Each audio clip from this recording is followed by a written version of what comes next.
Oi gente, esse é o primeiro vídeo do canal e como o primeiro vídeo do canal, o objetivo então é me apresentar para vocês, pra gente começar a criar uma rede de conversa e trocas aqui no canal do YouTube sobre psicologia na prática. Então eu sou psicóloga, me graduei pelo IPA, Centro Universitário Metodista de Porto Alegre, Rio Grande do Sul. A partir da graduação, então eu fui para especialização, então eu sou especialista em saúde mental e rede de atenção psicossocial pela Unicinos e sou mestre em psicologia social e institucional pela URGS. Como tudo isso aconteceu, né? Meu objetivo então hoje é vir me apresentar para vocês e também pensar, quem sabe, em conjunto, ver o que vocês comentam aqui sobre ideias para a gente seguir conversando. Eu entrei na graduação pela primeira vez muito apaixonada pelo curso. E eu tive uma certa facilidade para decidir o que eu queria fazer. Logo no início, lá no ensino médio, quando a gente começa a pensar o que a gente quer fazer da vida, a minha primeira ideia foi ser psicopedagoga. Só que a psicopedagogia ela é uma especialização, né? E daí as minhas opções iniciais seria pedagogia. E foi então entendendo, buscando entender um pouquinho melhor o que é que a pós-graduação faz, o que é que a graduação ia me dar, ia me tornar, né, profissional do que eu ia ter que fazer. Eu fui me dando conta que o que eu realmente gostava na questão da psicoeducação era a parte da psico, né, era o início. E não era necessariamente sobre a questão escolar e de educação, mas sim a questão de dar um suporte para os jovens, para os adolescentes. Sempre gostei muito de atender, trabalhar com adolescentes, né? Mais do que de crianças. Então meu início era sendo muito focado a isso. Mas ainda na graduação me dei conta, né, que eu gostava era da parte da psico. Então eu comecei a pesquisar sobre a graduação em psicologia e acho que essa é uma dica inicial muito boa sobre o que é que a gente, na hora de escolher um curso, né, o que a gente precisa fazer. E talvez essa seja a dica mais valiosa, é pesquisar e tentar encontrar pessoas que são da profissão que você está procurando, né, que são psicóloga ou que são de outra profissão que você tenha dúvidas, e tentar conversar com elas, entender como é que elas sentem a profissão, se elas, não necessariamente se elas estão realizadas, né, mas o que elas te apontam como coisas positivas do curso, coisas negativas, para te já se preparando, sabe o que será que eu vou me deparar pela frente, porque sempre tem muita fantasia sobre isso. Então ainda na época do colégio lá, eu fui me informar sobre isso, né? E fui procurar entender e conversar com alguns profissionais que eu conhecia assim na época. Ninguém muito próximo, mas algumas pessoas de conhecidos que me deram uma boa ajuda sobre isso e eu percebi então que de fato o que eu queria era psicologia. E entrei na graduação pensando, focada nisso, e continuo até hoje. Não me arrependo de nada, acho que todas as fantasias foram sanadas de forma correta, né, e deu tudo certo nesse percurso. Só que durante então a graduação a gente percebe que nem sempre o que a gente imaginou é real, mesmo que seja pro lado positivo de não se desiludir com a profissão. E então, a partir disso, eu comecei a gostar muito do campo mais assistencial da psicologia, né, a parte mais social, não é à toa que me tornei mestre em psicologia social. E fui buscar entender melhor a questão mais assistencial e social que tem dentro da psicologia, né? Me informei, aprendi sobre políticas públicas, sobre redes de atenção psicossocial, as UBSs. Toda essa questão me abriu muito para pensar também a prática clínica, mas não só isso. Então, o meu primeiro estágio nessa época foi num serviço para tratar a dependência química, tanto usuários de substâncias psicoativas quanto familiares, né, de usuários de substâncias psicoativas. E na época era um serviço de telemedicina, em que a gente oferecia acompanhamento à distância, né? Não é à toa que hoje a gente tem tanto apoio de atendimento à distância, com as questões online agora, que aumentaram ainda mais na pandemia. Mas o meu primeiro estágio já era sobre isso, né, de prestar atendimento à distância. E era um serviço que abarcava todo o Brasil, assim, mesmo que acontecia aqui em Porto Alegre, que é onde eu resido, mas abarcava todo o Brasil porque era por telemedicina, né? Então eu fazia atendimentos para ajudar na parada do uso de substâncias psicoativas ou familiares que têm algum familiar que faça uso de alguma substância, né? E além disso, então, como era apenas por telemedicina, eu também indicava a rede de atenção psicossocial, os CAPs, a UBS, centros de internação, que fossem próximos de onde essas pessoas ligavam e precisavam de ajuda. E foi um estágio que me abriu muitas portas para pensar muitas coisas, para aprender também um pouco da prática clínica, né, e aprender a entrevista prévia motivacional, que a gente usava muito nessa época nos atendimentos. E também participei pela primeira vez como auxiliar numa pesquisa de uma doutoranda do programa, né, que na época estava estudando sobre o uso da maconha. E eu ajudei ela a fazer bancos de dados e tudo mais. E assim eu fui entrando um pouquinho nesse caminho da pesquisa, já no meu primeiro estágio. Depois disso, eu fui fazer então o meu segundo estágio, que foi na FASE, na Fundação de Atendimento Socioeducativo para Menores Infratores, né? Fazer então meu segundo estágio na FASE, que é a Fundação de Atendimento Socioeducativo para Jovens Infratores. E nessa época era um estágio ainda inicial, que eu fui lá para conhecer, e a ideia era observar, né, participar de alguns atendimentos, observar o funcionamento e criar um projeto, então fazer uma certa análise institucional e criar um projeto ali dentro para ajudar os funcionários. E foi um estágio super rico, sou muito apaixonada ainda por tudo que eu aprendi naquela época e acho que me fez ser muito a psicóloga que eu sou hoje, porque realmente muda a forma da gente ver as coisas, né? E complexifica muito mais a vida de todas as pessoas que a gente, na hora que a gente se encontra, o que é que acontece na vida delas, e talvez também por isso que eu fui tanto pro lado da psicologia social logo do início, de procurar entender como é que a vida em sociedade nos afeta, né? Como é que a gente se relaciona com o mundo ao nosso redor. Então, nessa época, dentro da FASE, eu acompanhava a medida de isolamentos, que não tinha possibilidade de nenhuma atividade externa. Então eu fazia os atendimentos junto com a psicóloga, fiz visita domiciliar, a gente viajava até a cidade que tinha que visitar de alguma família, de algum menino, e daí então eu entrei nesse mundo assim da socioeducação, né? Depois disso, depois da fase, eu entrei então no meu terceiro estágio, que foi com o projeto Observatório de Juventudes em Situação de Prisão. Eu saí da fase e fui para a cadeia pública de Porto Alegre, junto com o projeto de extensão que tinha lá no IPA, que era o Observatório de Juventudes em Situação de Prisão.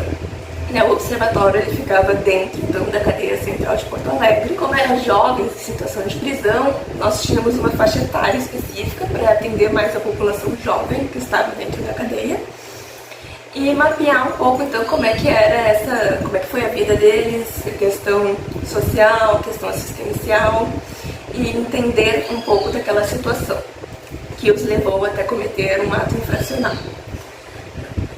E ali dentro então do projeto, além dessas entrevistas que a gente fazia individualmente com eles, também tínhamos os grupos focais, que eram um grupo selecionado a partir das entrevistas, onde então nós conversávamos com esses jovens em situação de prisão sobre alguns temas mais específicos, né? Sobre educação, sobre trabalho, sobre família.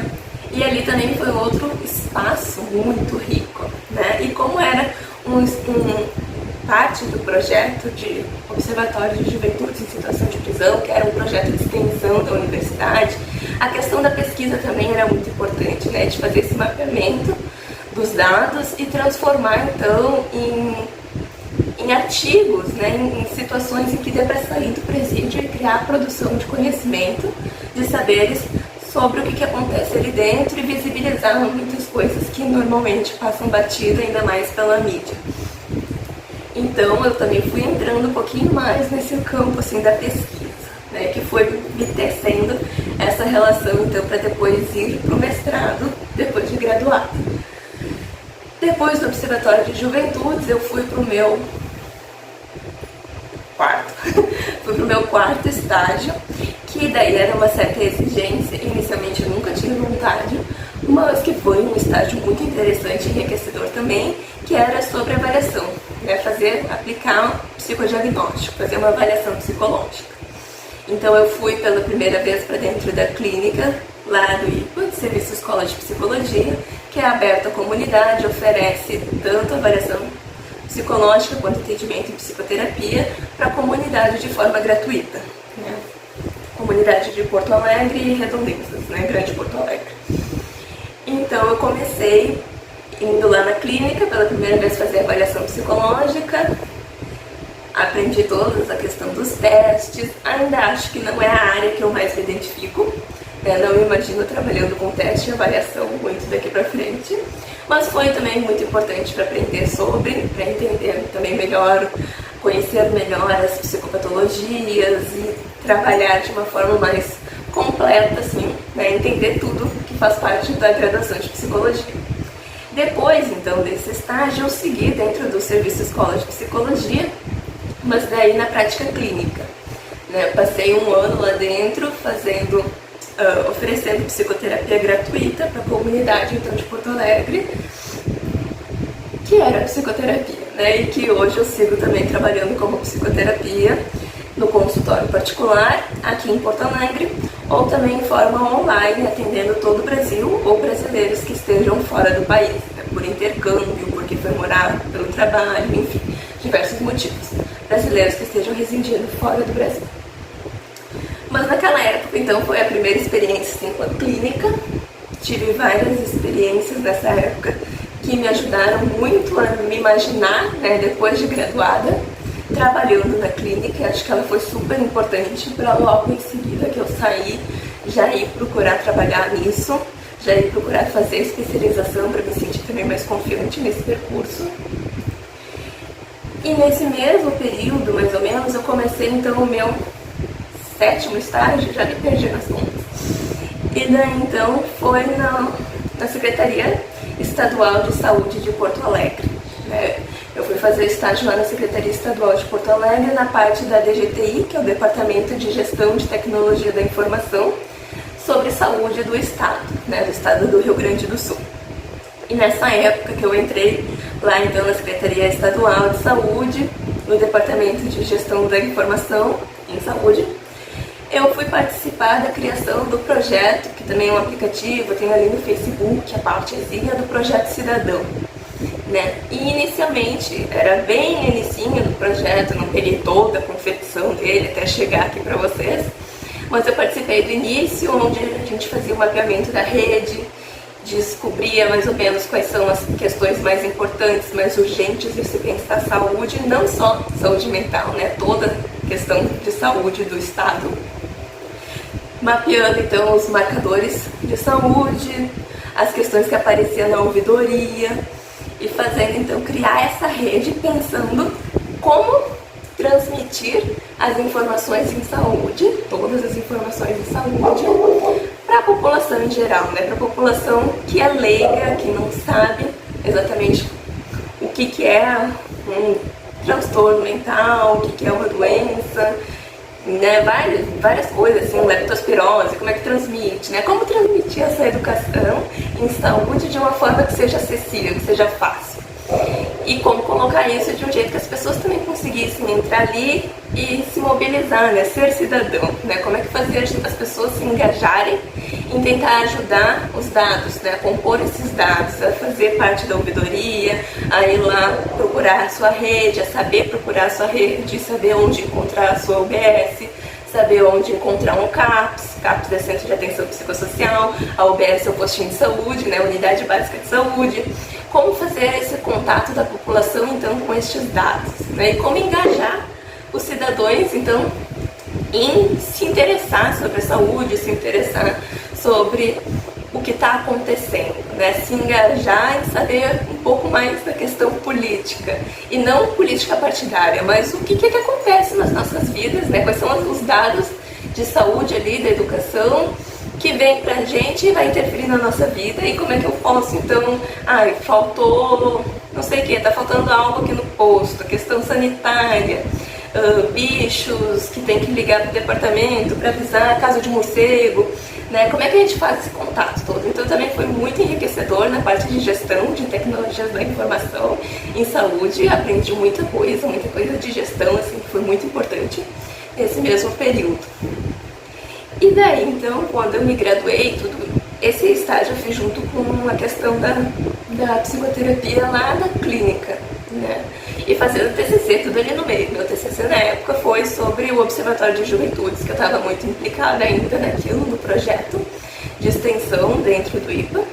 E daí, então, quando eu me formei, pensando muito nessa escrita do TCC, que eu gostei de fazer, eu gosto de escrever, eu pensei, na época fui aconselhada a fazer artigo do TCC e a continuar assim, nesse mundo da pesquisa acadêmica, né, nos projetos de extensão, participando da pesquisa, de grupos de pesquisa. Então eu fui muito mobilizada sobre isso e quando eu me formei, logo em seguida que eu me formei, eu pensei, tá, e agora? Né, que é um pensamento muito recorrente. E daí eu pensei, tá, e agora, o que eu vou fazer? E daí então eu fui para a especialização na Unicinos de saúde mental e rede de atenção psicossocial. E foi uma excelente especialização, assim, adorei, me enriqueceu muito, professores muito legais também, foi uma grande experiência. E nessa mesma época, então, eu comecei a pensar o meu projeto, que tem que inscrever um projeto, tem que fazer a prova para passar, então, no edital, para virar mestranda em Psicologia Social e Institucional da URGS, que era o meu foco inicial. E eu fiz tudo isso enquanto eu estava na especialização e fui aprovada ainda na especialização. Então eu comecei as duas coisas consecutivas e o consultório, né? O consultório particular, atendendo presencial e online. E foi bom porque ao mesmo tempo foi muita coisa para tomar conta, assim, na época, né? Foi uma boa forma de me ajudar a me engajar nas coisas e me sentir mais preparada também em estar na clínica, porque eu estava fazendo essas outras coisas, né? Eu estava com o mestrando, eu estava me especializando, então eu estava muito próxima ao meio da educação, mas também estava em contato com a prática clínica, né? Isso me dava forças, então, para continuar atendendo e pesquisando sobre. Bom, então, onde é que entra o canal no meio de tudo isso? Né? Segui, então, atendendo na clínica, fazendo a especialização e o mestrado. Terminei a especialização, terminei o mestrado. Desde 2018 eu mantinha a página no Instagram com o propósito, então, da página profissional ser um caminho de diálogo, onde pudesse falar sobre a psicologia de um jeito leve e descomplicado. E quando eu terminei o mestrado, eu comecei a trabalhar na Saga como professora conteudista, né? O que é isso? Comecei a trabalhar como professora que cria um material didático no qual os alunos no EAD, né, na educação à distância, vão trabalhar. Então eu comecei a confeccionar aulas para a Saga, que pertence ao grupo A, fazendo então materiais para a graduação e pós-graduação em psicologia. Quando eu comecei, então, junto com a prática clínica, sempre com o consultório, tá, gente? Quando eu continuei, comecei, então, a fazer as aulas, trabalhar como professora conteudista, eu pensei, já que eu já estou criando essas aulas, já estou conversando sobre psicologia para os cursos EAD, né, para esse material que eu confecciono, por que eu não abro, então, um canal no YouTube para poder, então, discutir sobre coisas da psicologia, da psicoterapia, coisas do nosso cotidiano, de uma forma leve, acessível e descomplicada, que todo mundo tem acesso, né? Não só os estudantes do EAD. De uma forma que possa ser divertido, leve e responder algumas dúvidas, talvez de estudantes, talvez de potenciais pacientes, de pessoas que saibam sobre a psicologia ou que não saibam nada, mas que querem saber um pouquinho mais. E daí então surgiu o canal com essa proposta de poder então discutir psicologia na prática, né? E daí pode ser em contexto da universidade, em contexto de pós-graduação, em contexto de consultório, de psicoterapia, ou sobre coisas do dia a dia que a gente passa, que a gente vive e que às vezes a gente quer conversar sobre, quer entender um pouquinho melhor, mas não tem muito espaço, não sabe aonde procurar essa discussão. Então, o canal tem esse propósito. Eu deixo aqui nos comentários, então, o pedido para que vocês comentem coisas que vocês gostariam de ver no canal, ideias, coisas que talvez sejam legais e façam sentido para vocês e que eu posso estar então conversando com vocês aqui no canal do YouTube. E é isso, gente. Muito obrigada por terem assistido até aqui ou pulado até aqui. Fica então o convite para vocês curtirem o vídeo, comentarem sobre possíveis vídeos que vocês querem ver no futuro. E não se esqueça também de se inscrever no canal, botar o sininho e todas essas coisas de YouTube que eu ainda não aprendi. Mas conto com vocês pra gente poder fazer esse caminho bem legal juntos. Muito obrigada!